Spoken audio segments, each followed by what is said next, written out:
തദ്ദേശ തെരഞ്ഞെടുപ്പിന്റെ മത്സര ചിത്രം തെളിഞ്ഞതോടെ പ്രചാരണം കൊഴുപ്പിച്ച മുന്നണികൾ. പാർട്ടികൾക്ക് തലവേദനയായി വിമത സ്ഥാനാർത്ഥികളും മത്സരിക്കുന്നതോടെ വോട്ടിൽ ഭിന്നത വരുമോ എന്നുള്ള ആശങ്കയും മുന്നണികൾക്കുണ്ട്. എറണാകുളം, തിരുവനന്തപുരം, തൃശൂർ ജില്ലകളിലാണ് ഏറ്റവും കൂടുതൽ വിമതരുള്ളത്. തിരുവനന്തപുരത്ത് ഇരു മുന്നണികൾക്കെതിരെയും വിമത സ്ഥാനാർത്ഥികൾ മത്സര രംഗത്തുണ്ട്. വാഴാട്ടുകോണം, ഉള്ളൂർ, കാച്ചാണി, ചെമ്പഴന്തി, വിഴിഞ്ഞം എന്നീ വാർഡുകളിലാണ് LDFനെതിരെ വിമത സ്ഥാനാർത്ഥികൾ മത്സരിക്കുന്നത്. പൗണ്ടുകടവ്, പുഞ്ചക്കരി, ഉള്ളൂർ, കഴക്കൂട്ടം, വിഴിഞ്ഞം വാർഡുകളിലാണ് UDFനെതിരെ വിമത സ്ഥാനാർത്ഥികൾ. തൃശൂർ കോർപ്പറേഷനിൽ 10 വിമത സ്ഥാനാർത്ഥികളുള്ളത്.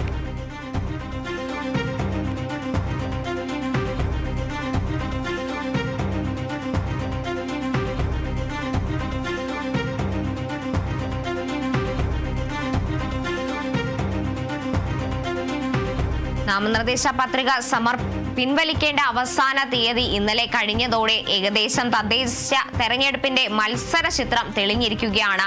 പ്രചാരണം അടിമുടി കൊഴുപ്പിച്ചിരിക്കുകയാണ് മുന്നണികൾ.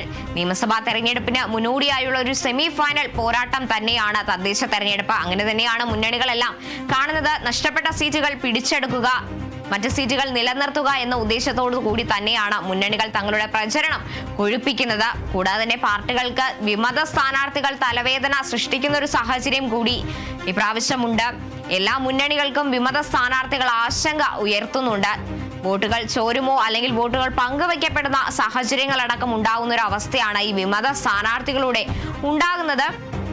എറണാകുളം, തിരുവനന്തപുരം, തൃശൂർ ജില്ലകളിലാണ് ഇത്തരത്തിൽ ഏറ്റവും കൂടുതൽ വിമത സ്ഥാനാർത്ഥികൾ ഉള്ളത്. തിരുവനന്തപുരത്ത് ഇരു മുന്നണികൾക്കെതിരെയും വിമത സ്ഥാനാർത്ഥികൾ മത്സര രംഗത്തുണ്ട് എന്നതും ശ്രദ്ധേയമാണ്. ഇത്തരത്തിൽ വാഴോട്ടുകുണം, ഉള്ളൂർ, കാച്ചാണി, ചെമ്പഴന്തി, വിഴിഞ്ഞം എന്നീ വാർഡുകളിലാണ് LDFനെതിരെ വിമത സ്ഥാനാർത്ഥികൾ മത്സര രംഗത്തുള്ളത്.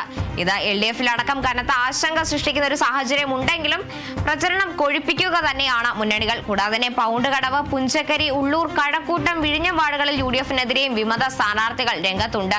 തൃശൂർ കോർപ്പറേഷനിൽ 10 ഇത്തരത്തിൽ വിമത സ്ഥാനാർത്ഥികൾ മത്സര രംഗത്തുള്ളത്. വിമത സ്ഥാനാർത്ഥികൾ ഉണ്ട് എങ്കിലും അവസാനഘട്ട തയ്യാറെടുപ്പിൽ തന്നെയാണ് എല്ലാ മുന്നണികളും. അവസാനവട്ട വോട്ടുകൾ പിടിക്കാനുള്ള നെട്ടോട്ടത്തിൽ തന്നെയാണ് സ്ഥാനാർത്ഥികൾ എന്നും പറയാൻ സാധിക്കും. അച്ചമുറുക്കിയിരിക്കുകയാണ് തെരഞ്ഞെടുപ്പിനായി മുന്നണികൾ.